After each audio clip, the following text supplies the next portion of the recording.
By default, I'll run the meeting today.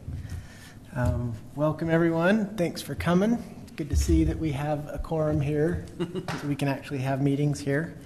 Well, to start out here, let's just go down the agenda. We have opening ceremonies. Anyone want to volunteer and do an opening ceremony? I'll say a quick prayer. Okay. Our most kind and gracious Father in heaven, as we humbly come before Thee at this Power Commission meeting, we would ask that we might be able to have Thy inspiration and Thy Spirit with us, so we might better know how to serve the citizens of Kaysville in the Power Department. Bless us with Thy Spirit this day, and we say these things humbly in the name of Thy Son, Jesus Christ. Amen. Amen. Okay, thank you. And introductions. Start with you, Patrick. Patrick Hine. Alan Farnes. John Lovelace. Stacy Harward. Gary Hatch. Bruce Rigby. Okay.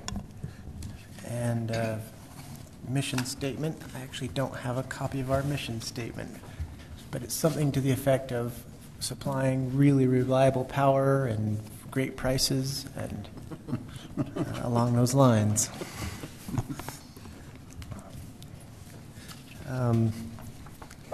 So on to the agenda number 2, approval of minutes from the June 15th meeting. I make a motion we accept the minutes. Okay. I second that motion. Okay. All in favor? Aye. Aye. Aye. Okay.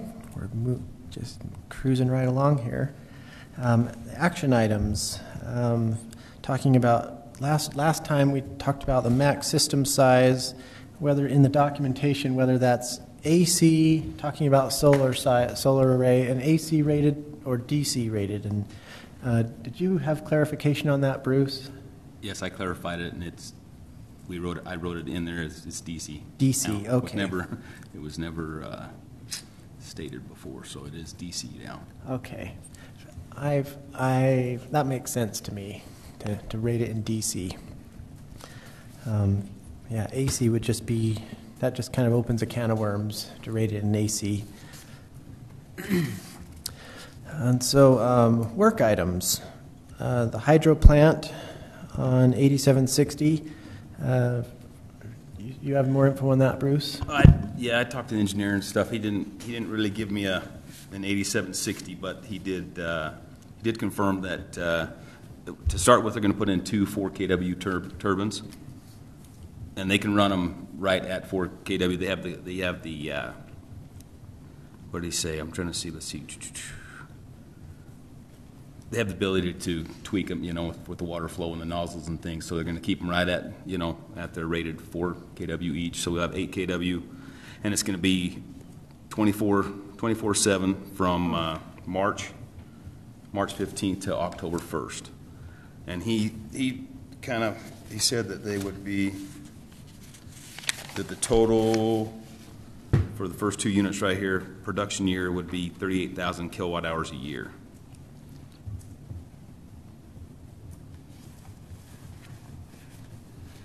And when will those be online? Not till 2019. They're going to do the water new water line in Second North that they're going to bring it in from. So it'll be 19 before they come online. Okay. Do we have to? How big of an issue is it to connect to them, or to connect them to the grid? Well, the only thing is what we're going to talk about later too is on sizing of the transformer, or how much we're going to let them do, their capacity, total size. Yeah. Then they'll have to pay to upgrade that transformer. It's only like a 10 or something on that pole right now, 10 kVA. So they'll definitely have to do something there, but they'd like to get the agreement and everything in order so they know what they're doing. And eventually, at build out, they want to have 8 units. So it'll be 24 kW at build out. So over the years, they'll just keep adding on.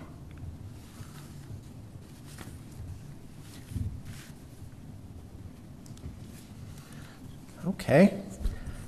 I think that'll be great. It'll be a good it's a small system to experiment with and dabble in, and I just have a hunch that we're going to see more of this in the future. Not necessarily hydro, but I think solar and battery and things like that. In fact, a gentleman in the solar industry approached me.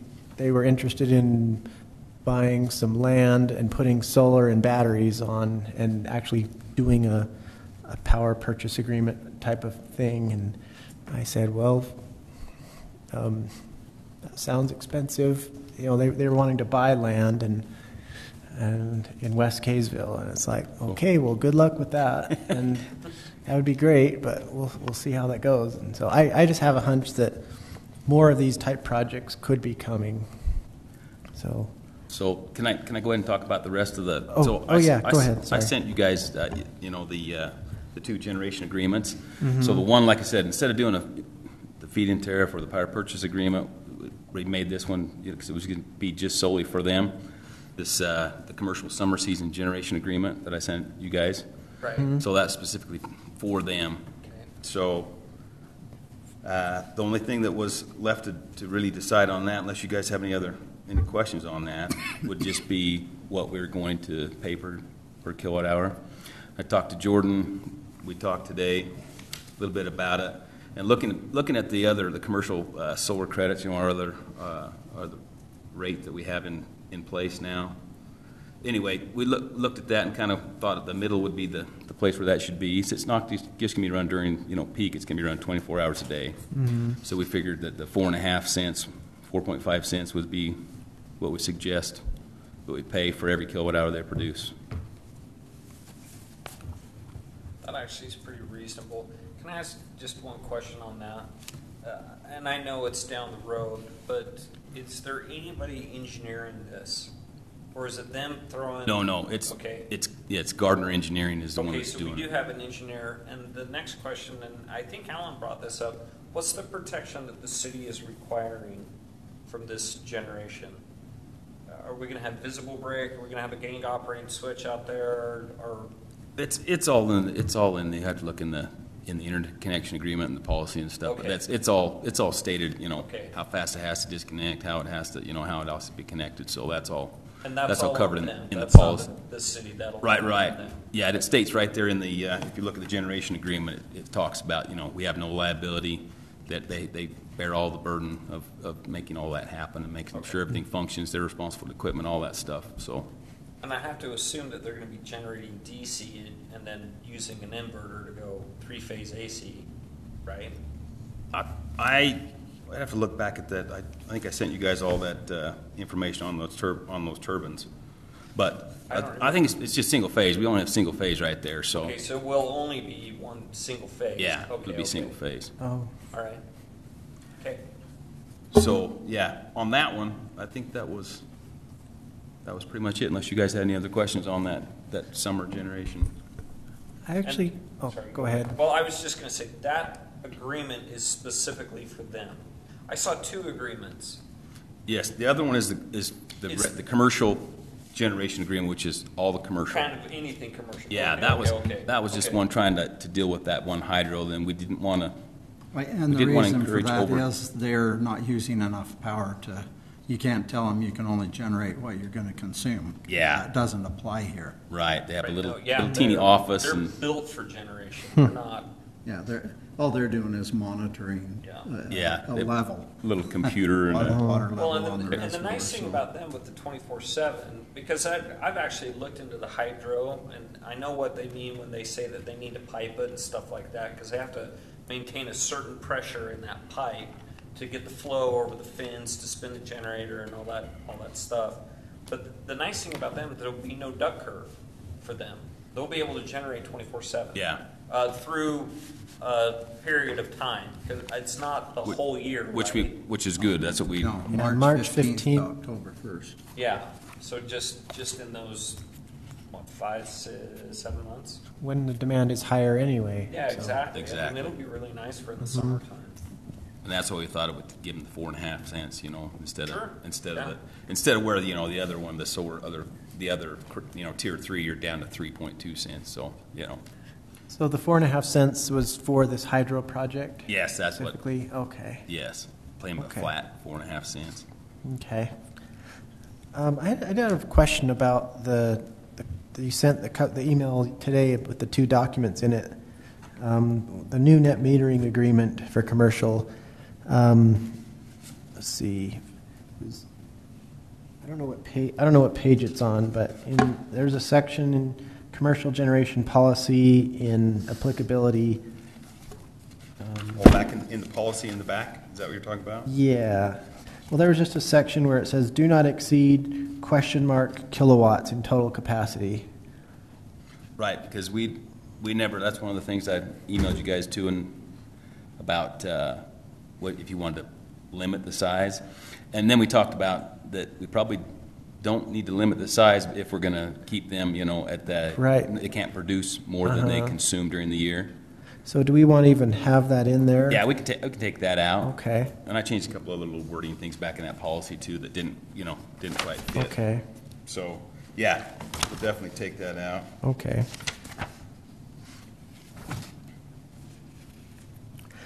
Yeah, it looked good. I didn't spend a lot of time looking through it, but nothing was glaring.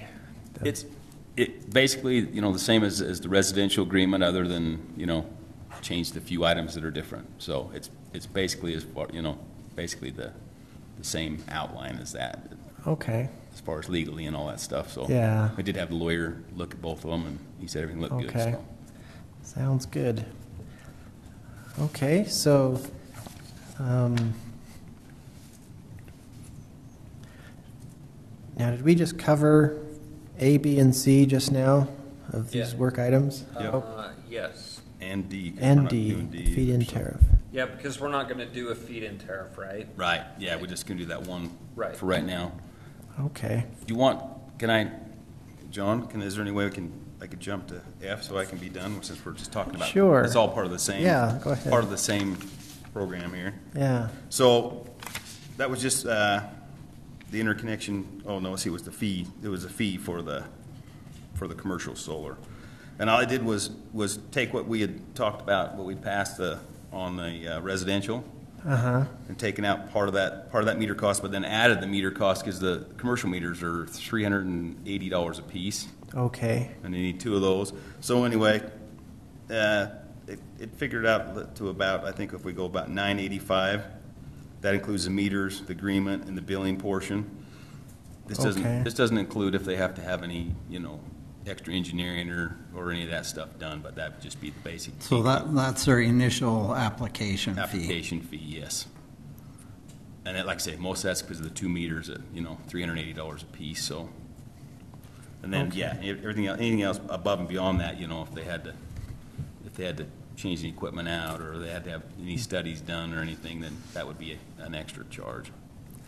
How much more are the commercial meters than the residential ones? Residential are about $100 a piece, and the commercial are $380 a piece. Oh, wow. Depending on what size service. Right. So 200 amp meter bases. around Okay. there. 400 amp meter bases is around $250–300 for the meter. Okay. Is that the AMI rate, or will that change when we start doing AMI? Yeah, that was what the specs were for the polyphase meters with 379, 380. So, right, Gary? What it was? Okay. So anyway, that was basically that was it. So I'm looking at the residential costs. We came up with, I think, $521 for a residential one, and so adding an extra $380 in there, that adds up. So Yeah, but and also if you remember, we passed the 375. They knocked it down. You guys knocked it down to 375 was the residential. Oh, They took it down. That's right. You passed Oh, I do have 375. So Okay. Yeah. Okay. Yeah, I see that. I have a note here actually. Okay. So you're proposing $985 for all commercial. yes, application fee. Now, would this be three-phase commercial applications, or would there be a difference if they're just a single-phase commercial? Yeah, we'd have to look at that. That's the problem, like you say. Everyone's different on what form meter they're going to use and stuff. So we'd have to look at that. We can probably break that up into two. I'll get Gary will get the cost for me on. We'll kind of do a. Okay. Yeah, because obviously three-phase would be a different. I do know one time GE made a station class meter that would do single, three, and where it was station class, I mean, it could handle the amps. But that was a long time ago. I don't know how they do that because every meter with a different form has a different lug pattern behind it. So I don't know how they. Yeah, I can't. I know that it was that one with. Actually, it didn't have the lugs behind it. It had the pins that dropped out of the bottom, and you plugged in everything that you needed to plug in. A-base type. Yeah, something like that. And I can't. The only one that sticks in my head is the Form 9, but that's a residential meter. It was it was a monster unit, but it would do it all. I mean, it'd do everything that you asked it to do. But it was expensive. So yeah, you've got to have your CTs to kick the voltage down so the meter can read it, or metering CTs and all that. So. Right. Which brings me up a question. I'm assuming, do we fall under, well, do we need revenue style meters? In other words, revenue accurate meters? Since we're pulling money or paying money, I should say, do our meters have to meet a certain? Yes. Okay. It has to be plus or minus. The standard is plus or minus 2%. All right, and then do we test those every year or every 3 years? Or, I mean, with the new system, it might update automatically. I don't know. I have no idea. I'm asking the question. Right, yeah.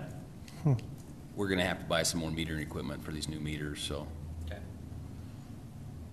And normally, like I say, mechanical meters, every one I've tested for the last 34 years, they all run slower the older they get. But these electronic ones, the face will, the LED numbers or LCD, whatever they are, the numbers will disappear before the meter wears out. So. Right. LCD. The crystal display. Yeah. So, but we're looking at some equipment that we can test those new electronic meters.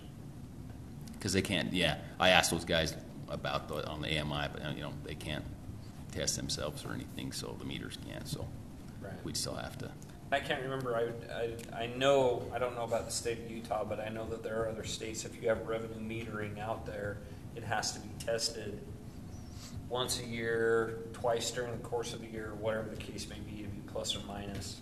I don't know what the state of Utah requires. We don't have any standards on when they have to be tested. So most of the time it's when people complain about their power, and then we check it and they go, okay, I had to speed it up because it was running slow. They don't like that part. Gotcha. UAMPS will check all the substation meters once a year. Yeah, they're billing. Those billing meters are checked once a year. Actually, that was done today. Yeah. Oh, really? Yes. So we'll get a different price. I'll email that to you on the, as far as the single phase. Okay, sounds good. Do we need a motion on any of these items, or are you okay with? Yeah, well, it would be probably nice to get a motion on all of them, and then we can move it to the city council. I moved motion items A, B, C, D, and F as discussed by Bruce and the Power Commission on the hydro plant information, the power purchase agreement, the commercial generation agreement, the feed-in tariff, and the fee schedule. Yeah, I second it. All in favor? Aye. Aye. Aye. Okay, the motion passes. Okay, so moving on to E, the interconnection standard. Now we were talking last time about if we wanted to go with the IEEE, I forget how they describe it. It was a 15% for the distribution transformer to have a solar generation equipment, customer generating equipment, be able to backfeed no more than 15% of the rated capacity of the distribution transformer. And that was a conservative number that this is back several years ago. The state of Hawaii adopted this standard that the IEEE came up with, and it's a very conservative standard when you don't really know what's out there. It's just kind of a very broad rule of thumb, the 15%. And then they changed their standard to a different calculated one, and then they changed it again. And so last time we were talking, should we just adopt the 15% standard for now, since we're not doing a lot of continual measuring and things like that. Let's just start with something so that someone can't. I think the risk is currently we have a 15 kW solar array size, max array size, 15 kW for a residential. What's to stop a customer from very little consuming power just to build this huge array, but then maybe they only have a 10 kW transformer, and you could run into issues there.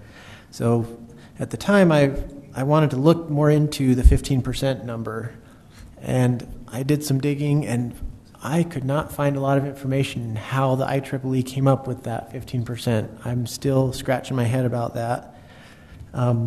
I believe the reason they came up with that was, and I could be wrong about this, but it was more to prevent systems from the grid from islanding itself. If you have too much backfeeding and then the power goes out, other solar systems may not realize the power's out and they continue to operate. I don't know if that in my mind that makes this like a good reason to limit the amount, but I don't know the real answer. So I held this up last time. I wanted to look more into it, but I can't explain why they arrived at that number. So I'm willing to adopt it for now and go with that 15% number. With the caveat, as we gain more information, we can move that. We could loosen it or tighten it however we fit need. The needs of the citizens of Kaysville. Yes. I agree with that. And maybe in the future, as we get better ability to measure power, instantaneous power consumption, we can say, yeah, this is way too conservative. Let's widen that a bit, or maybe we'll go, wow, we're really just on the line here. Let's tighten it up a bit. So,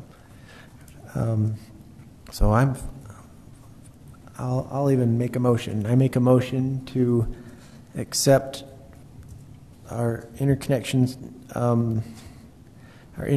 agreement. That now, before I make this motion, let me figure out how to describe this here. It also raises a question: how are we going to guarantee this is going to happen? I think it's a good idea to have this 15% in place, but I don't know how to police it or to ensure it. Doesn't that become kind of a function of the power department when somebody comes in with an application for a system? You would have to implement that, yes. So it would kind of be, it would fall upon the power department to police that rule. So it's better to have the rule on the books than not have the rule at all. Okay, And then yeah. let the policing take care of itself. So hypothetically, if you had a 10 kW distribution transformer, let's just pick a real small one, 15% of that is only going to be 15 kilowatts, right? 1.5. 1.5 kilowatts, yeah. So, so the customer would have to put in an array that's,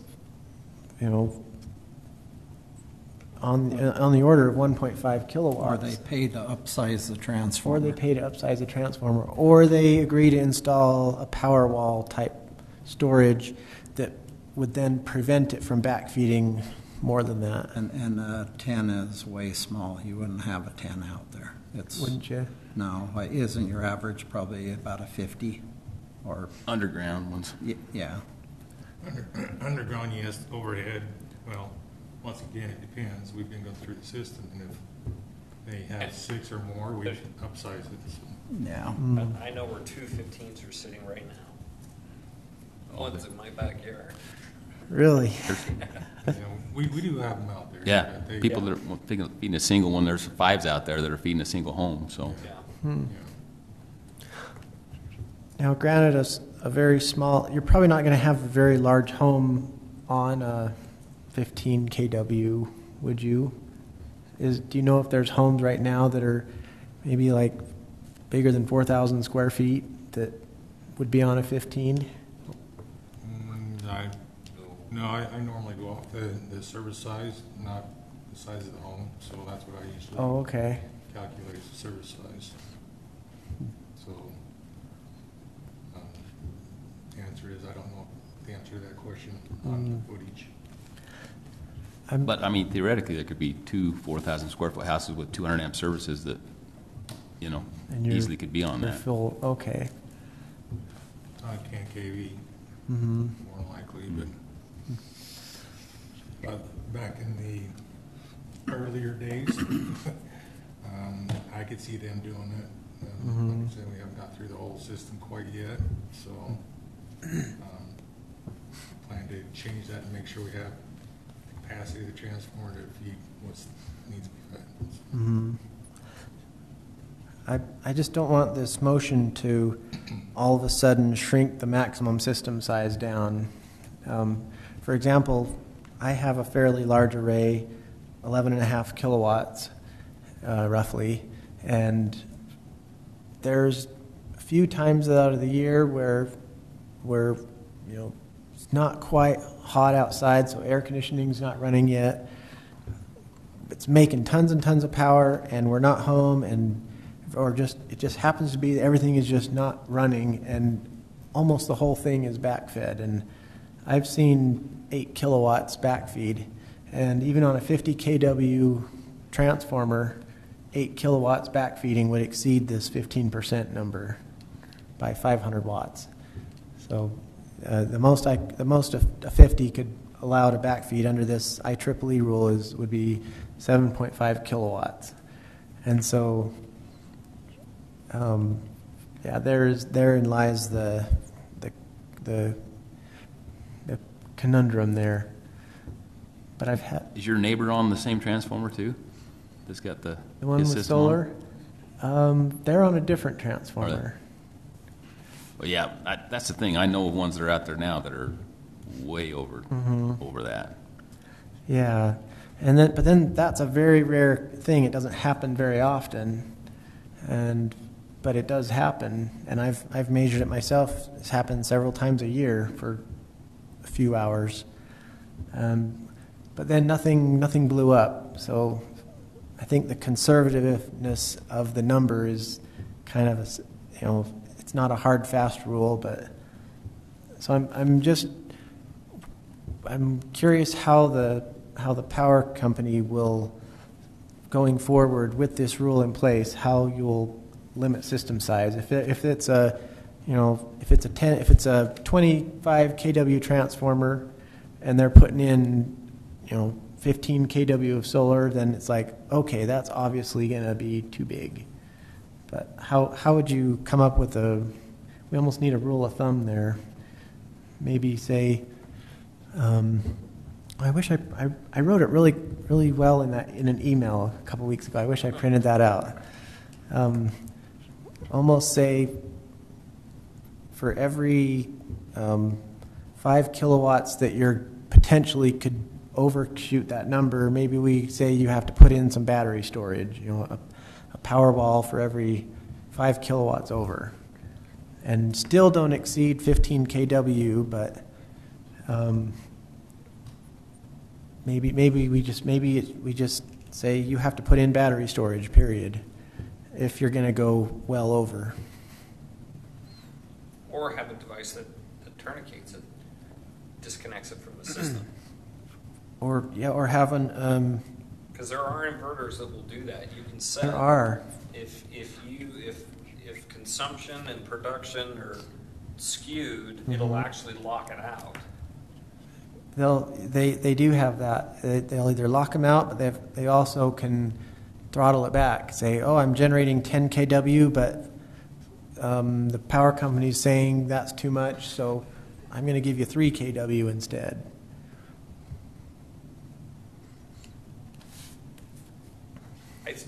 I still think for protection of the system, the rule needs to be in place.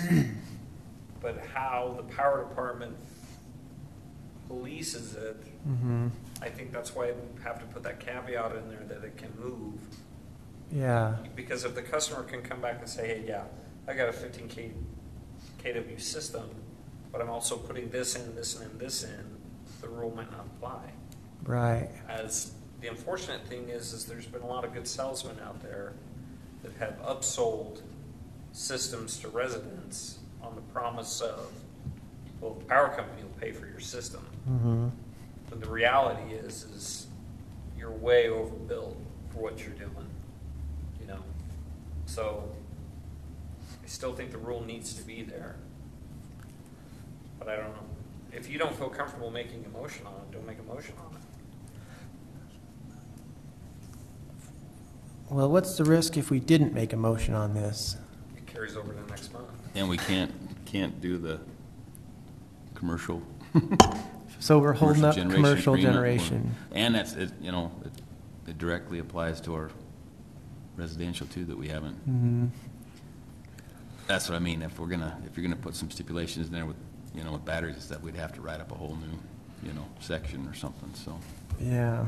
Well, I think the batteries are optional if they want to build bigger than the transformer. That's one of the options, is put batteries in or upsize the transformer. Right. Either one becomes. We still have to put that in the agreement somehow, word that so Yeah. that we're covered. But that's not a big deal. We could do that too if that's what you're, that's what you want to do.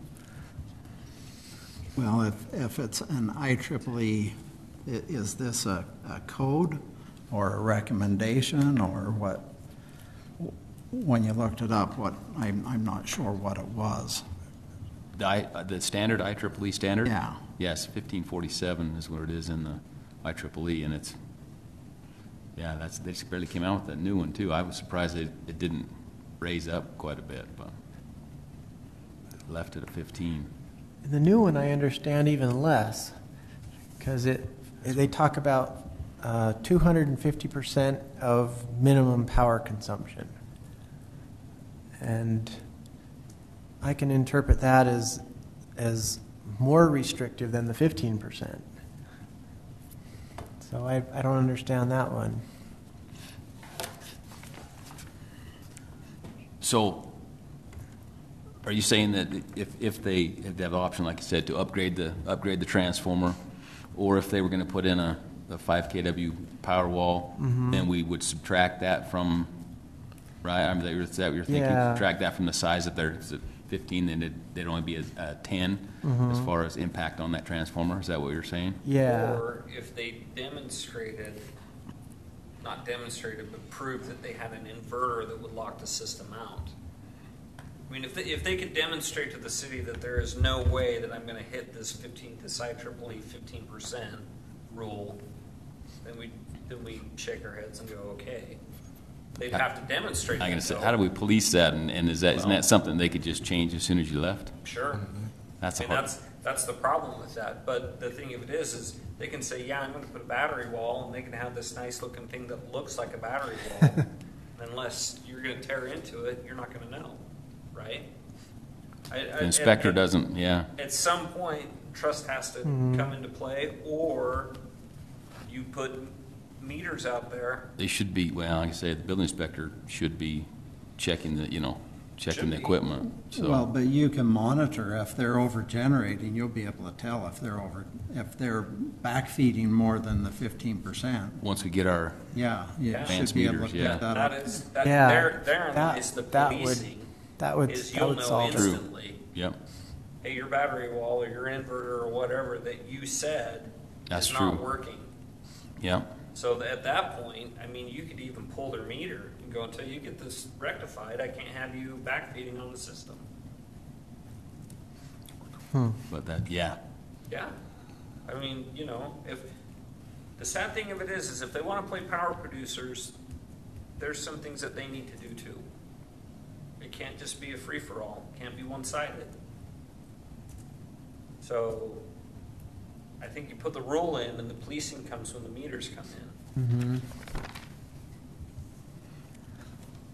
Because these guys will know in a heartbeat. Once those meters are there. Yeah, but the meters, what are we looking, 2019? Because that's going forward right now.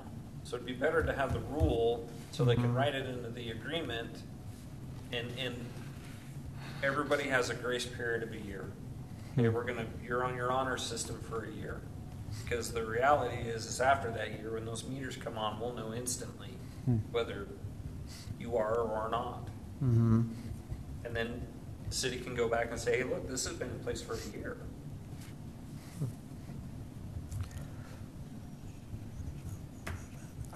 I would like to have the rule in place, but I just don't want to make it a Pandora's box that we're all of a sudden is used as a tool to maybe unfairly police array size.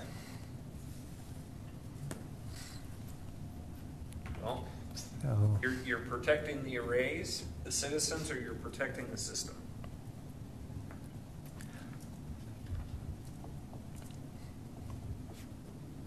well, Unless there's another viewpoint, Alan, that I'm not seeing. I don't see a downside to enforcing an IEEE standard. A home has to be built to IEEE standard. Yeah, it seems to me a safe route to go. It might limit somebody who wants to oversize something, but what's the point of oversizing it? Because we're not going to compensate them more than they use anyway. I mean, that is how the rule is written.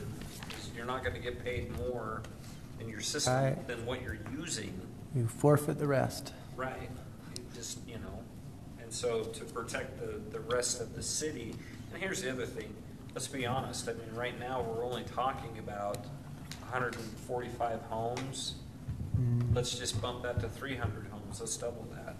Well, what's Kaysville's population? We 25? 20, almost 29. So almost 30,000, so we're less than 1%. We have 200 and. Well, 204 9,000 connected meters. now. 200 and how many? 204, Total systems? yeah. But not all of them are net metering, are they?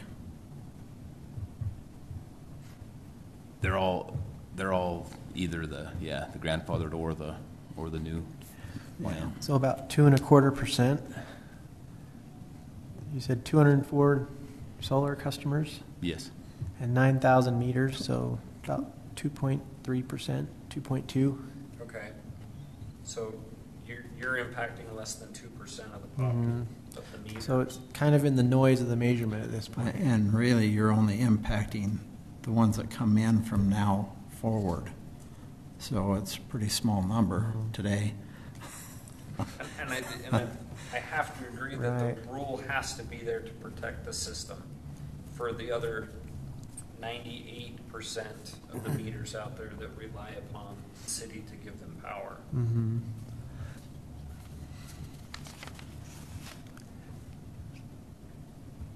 Well, as the resident tree hugger on the board, I'm okay with this rule because I believe in the future battery storage and electric cars are going to kind of Negate this. negate it, the whole issue. People won't want to give their power up. That would be Alright. the whole thing. If I was doing this, if I was John Q. resident putting in an array, I wouldn't want to give it back to you guys. I'd want to find a way to capture that so I could use it. Right? I mean, that's essentially where you're going for, right? Right. So I don't want to burden the system. I want to, whatever I make, I keep. Capitalism. So I want to share a story here, private story here. A year ago, I bought a Bitcoin miner and had immediate buyer's remorse because this thing is just loud and hot and draws 1,250 watts 24/7. And that thing drew so much power, it's as if I took the solar panels off my house. It consumed as much power as my entire household did. And anyway, that long story short, I don't know why I'm bringing this up, but long story short, I found a need for, I doubled my power consumption like that. And all of a sudden my giant solar array wasn't big enough. And so in the future, there's going to, people are going to go to electric cars, and every car you add is an average of about 2,000 to 3,000 kilowatt hours a year. And you add, a 3-car family, there's 9,000 kilowatt hours, just like that. I knew something was wrong, and I looked at John's usage. I called him up and go, "What are you doing, John?" All of a sudden, Bruce called me up. Your usage doubled. Your meter broken? Yeah, something's no, wrong it's there. spot on. You've used more power than you've ever have in the history of living in Kaysville. Mm-hmm. Yep. I agree with you. That's why at the very, very beginning of this discussion that I said you put a caveat in that maybe we abandon that because we find that the rule doesn't apply. Mm-hmm. But we have to have a rule in place because if we don't, we're going to get steamrolled, which is exactly why we're in the position that we're in because there were no rules in place when solar came out. I'm not trying to poo-poo it. It's just it became a free-for-all and it became the best system that a salesman could sell you, which isn't necessarily the best system for you. Right. So I think the rule needs to be in place. Okay. Well, if one of you make the motion, I'll aye it. Alan's going to make the motion. I make a motion that we adopt the IEEE standard that limits the system size to the 15% of whatever the transformer is rated at, the solar system size. I second that motion. All in favor? Aye. Aye. Aye. John, Gary and I were figuring out the numbers on the single phase for the commercial, and it comes out about $600 for the cheaper meters on that one. So, Okay. I guess the only thing in question is, you guys are okay with the commercial generation agreement? We're going to add that caveat, right? That if Okay, it's let's be clear. There are two commercial agreements. There'll be the one for solar users and everything, and the other one is the purchasing for the hydro, right? right, that was the commercial, summer season generation agreement. We're done with that. Okay, So we're done with that. Okay, so okay, just okay. a commercial regular agreement. So Okay. So you want me to write in there, let me get this straight, make sure I'm on the same page as you guys. So if they're over the 15%, then they either have to upgrade the transformer or add Battery power wall, storage. and whatever the size of the power wall will subtract from the total system size. Yes. Is that correct? Or if there's some kind of inverter that would restrict. Right. Okay. Or prove, show, because they are out there. I've seen them. They're actually really sweet. Inverter that won't backfeed, won't. Yeah, that Backfeed they excess? can limit, they can Yeah. limit how much. Okay. And you maximum you can backfeed. program that to how much you put back on the. In fact, there are cities that will only let them put so much back onto the system, and it's not governed by IEEE. It's whatever the utility is running. But I've seen those inverters. that inverter would have to know how much the house is consuming, the plant was consuming as well. It's tied right into the solar array, and it actually is testing the utility, and it's testing the solar array, and it's testing somehow figuring out what the house is using.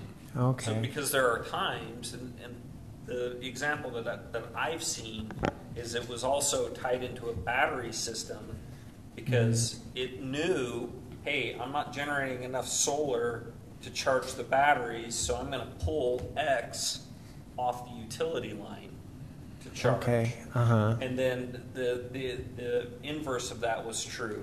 I'm producing too much, the batteries are full, and I'm programmed to cut at 1 kW or whatever the case may be. It would only allow so much back onto the line, onto the utility, or completely isolate itself from the utility. So it was a pretty sweet inverter. I have no idea what it costs, but I believe they're comparable to what's out there. I remember looking at this last year. Sunny Boy was the brand I was looking at, and I think that's the they one, yeah. have these now, and it's kind of their way going forward. because California, if I remember right, the example that they were using was in California, and it was a business, and because it was commercial, they would only allow so much back on. So he used his array to charge his 2 Tesla walls, and once that was done, then he could only put so much back on. Okay. And I'm pretty sure it was the company that you were saying. It was pretty Okay, sweet. Sunny Boy. Yeah. Yeah, German company.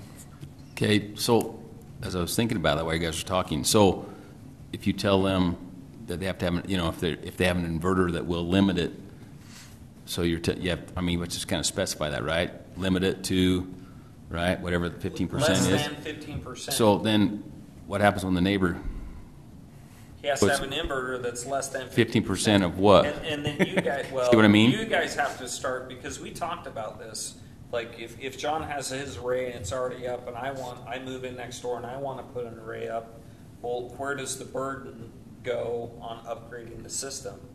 And I'm pretty sure it was Jordan that brought that up, and we all figured it would be not necessarily last man standing, but the guy that comes on that has to, it becomes his burden to up the system. It's not John's responsibility. He's already been there. Right. He already paid his fee. Yeah, and that's what we do. That's kind of the way we do And things now. that's, Yeah. if I remember that discussion, that's kind of how it went. Is that the unfortunate thing is if you want to play in this game, you're the last guy on the block to put it in. Well, you might be the guy upgrading the transformer for everybody else. Right.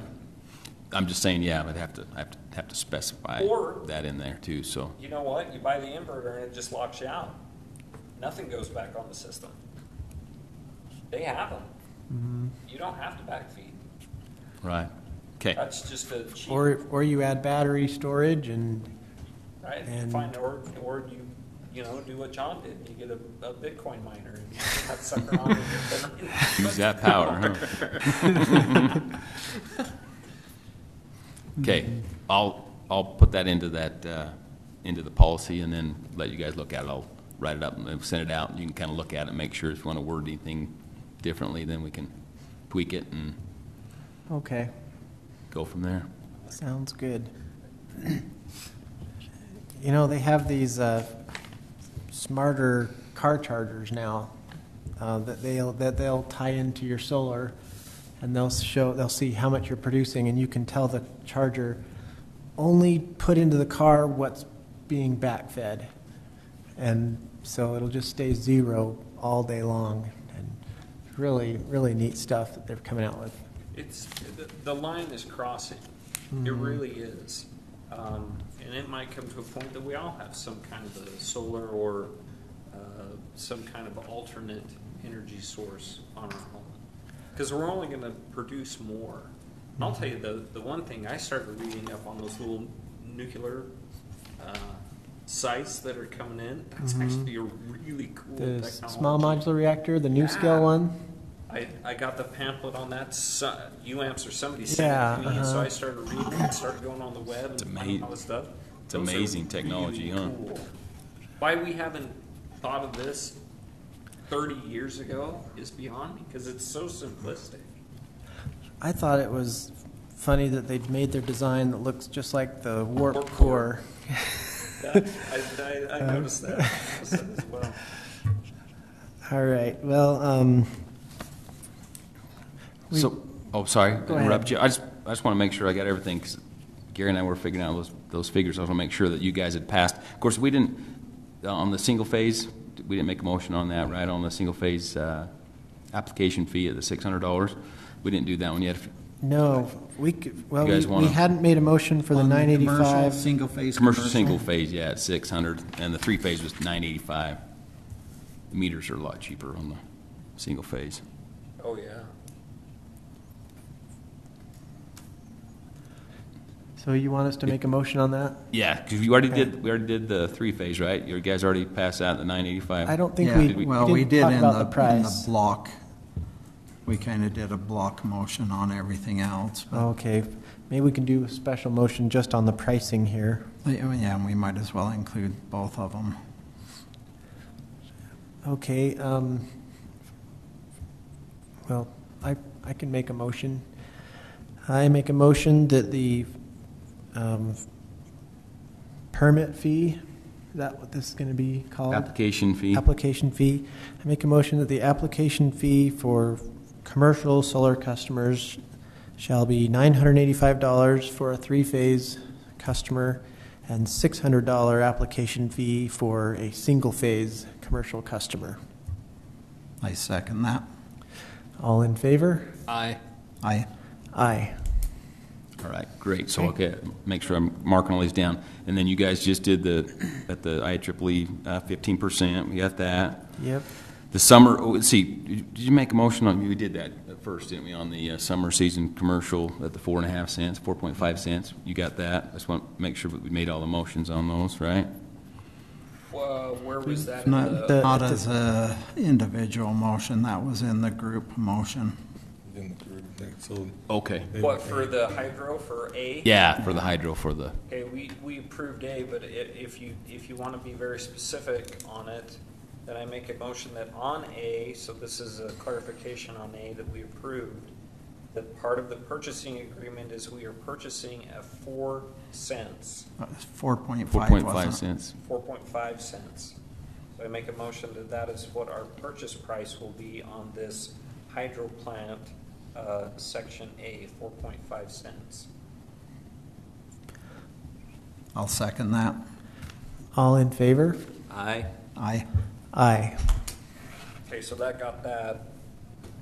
And then, Bruce, how does the mayor feel about this? Little generation inside of Kaysville. It's actually kind of cool, to be honest with you, but how does she feel about it?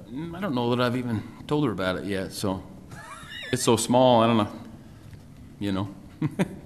Actually, we say it's small, but I mean, we're used to seeing these big things, but this is actually kind of a really cool little thing to have. I mean, the whole motto of the city is, Kaysville, Utah's neighborhood, or something like that. What is it on all the signs? What's it say? Kaysville Utah's City. It hometown or says something. Utah's Hometown or or something. whatever. Okay, so now we have this little hometown, like a bakery store. We have this little hometown hydro generation plant. The only other one I know of is up Cottonwood Canyon. That's independent of Pacific Corp, at the time Rocky Mountain Power. I know Bountiful has a nice one. It's not Echo. Echo and Pineview. Is it Echo and Pineview? Yeah. And you still have generation up there, or does it come down? We generate up there and Okay. then transmit it. We How have, big is it? Echo comes straight in. Echo is about 4.5 megawatts. Wow. Pineview's about 1.75. See, those are they're pretty big systems. are So big. this little hometown, it'd just be fun to see how it all comes together.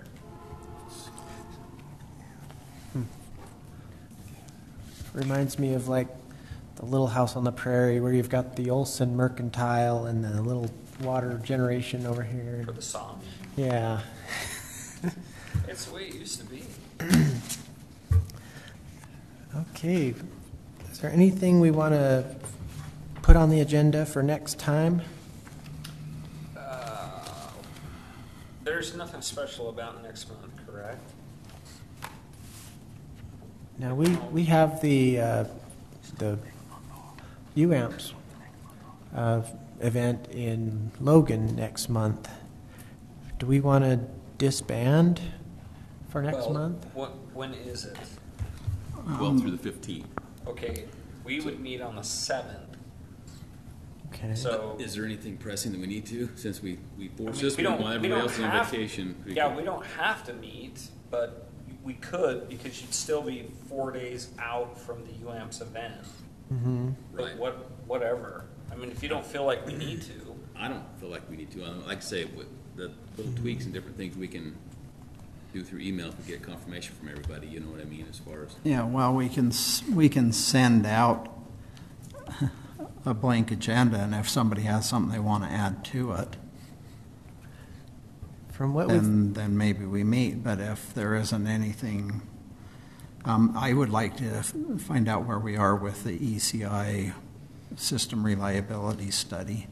Yeah, unfortunately, I haven't had the time to pursue that further, but it's still on my list, and Okay. I still plan on doing it. Okay, I'd be happy to sit in on that I if know you. you're interested in it, so once I contact the David South from SCI or whatever it's called. ECI. ECI, thank you. Yeah. Is that who you're going to have do it? Yeah, Okay.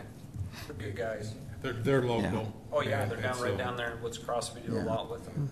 And, so that's kind of the reason why we're pushing for them. But yeah, I will email you once I get his Okay. schedule and stuff like that. Okay. But unfortunately, I had other pressing items come up, so. And Drop are you working on getting relays into the substations too, aren't you?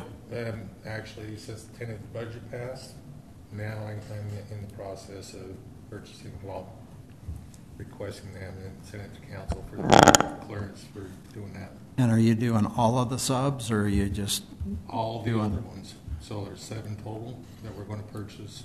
We'll have two spare, I believe. Are you just going out for an open bid? No, we're going to stick with Cooper. That's what Oh, you've sole already source. got those? I already got those throughout our whole system. So we're going Okay. to stick with Cooper and go that direction so we can interchange. Who is that, Bob Pugh? Yes. And also, on a side note, we already put one of the new relays in and connected the business park to its own relay and breaker, so. But yes, unfortunately, I had to wait until I had funds in my budget to pursue that. So, but now I do, so I will.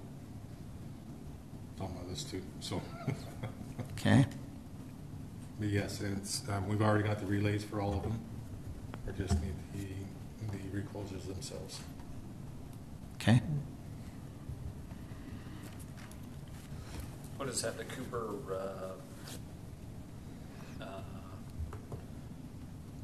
it's not a Nova. What are you going to use for the recloser?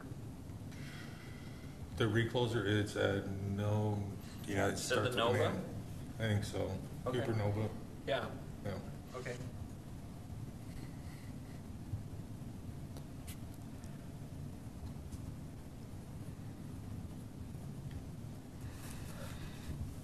So does this kind of bring to a close all the solar issues of the city? So far, unless some other Some other things crop arise. up? Yeah. I think we've closed the loop on it. Now we can get into rebuilding substation. Yeah. You guys could use a new building too, right?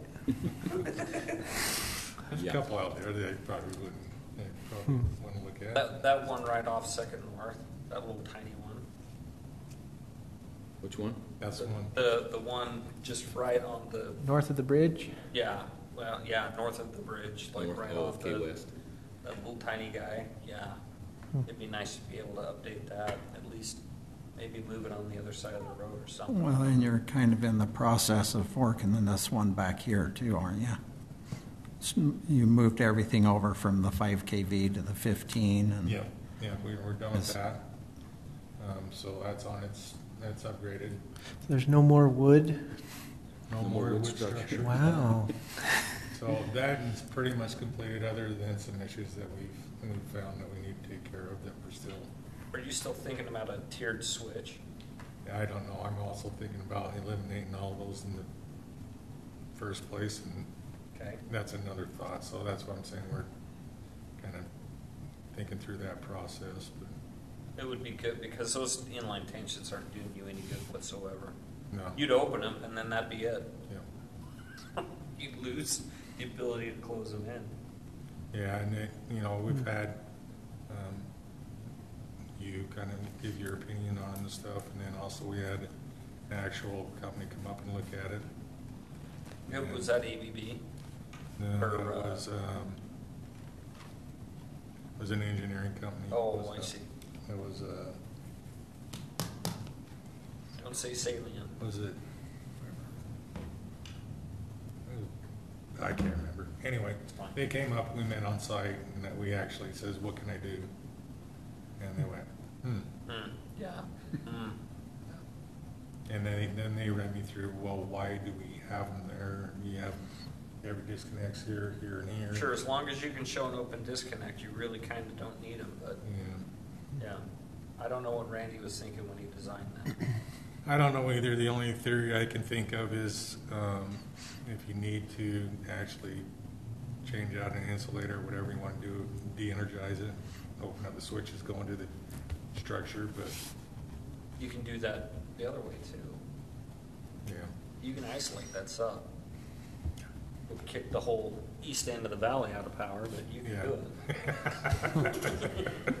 Which we try not to do.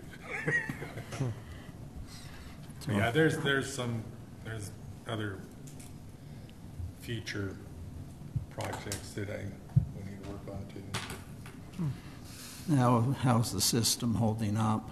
It was hot yesterday, pretty warm today, but yesterday it was. Doing excellent right now. We haven't pushed any of our transformers at all. Substation transformers, so yeah, like 9 meg, 9.5, 8, 7, 10, 6, which pushed a little bit, but that's a west sub, which can take up to 15. So we're sitting real good. Got plenty of room. I noticed we had a little blip at my house, but that could be anything. And it was just literally, it was Was it Sunday night? I think it was. It was when that microburst storm came through. We did have a cutout. Did we cut out or something slapped? All we saw was a flick. It was enough to shut the computer off, but Yeah. yeah, wasn't a big deal. Substation did its job. The relay did, huh? Well, yeah, it did test it. It was like, I'll drop for a second. First and time, then, yeah. So,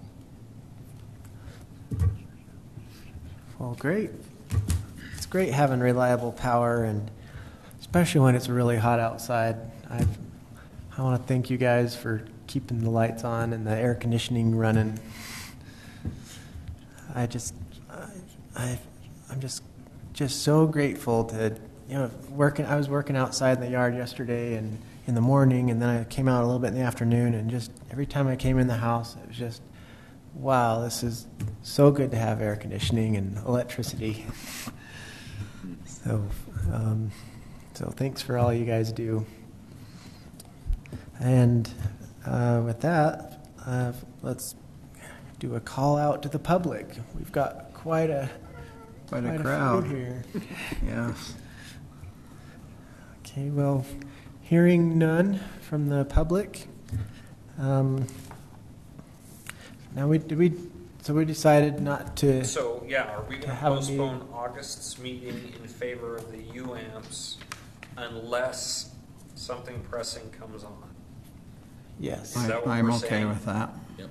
Okay, so Sounds we good. will not meet on the 10th of August, and we will re-adjourn. It wouldn't have been the September. 10th, though.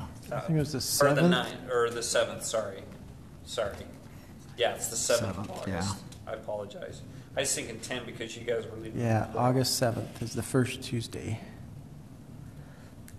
And then, so we will stand adjourned unless something happens until September 4th. Okay. Agreed? Yeah, Yes, we need a September motion 4th. to close the meeting. I'll make that motion. Okay, I second it. All in favor? Aye. Aye. Aye. Well, this is a record. We're gonna have to let Brock know that John knows how to get a meeting done before 10 o'clock.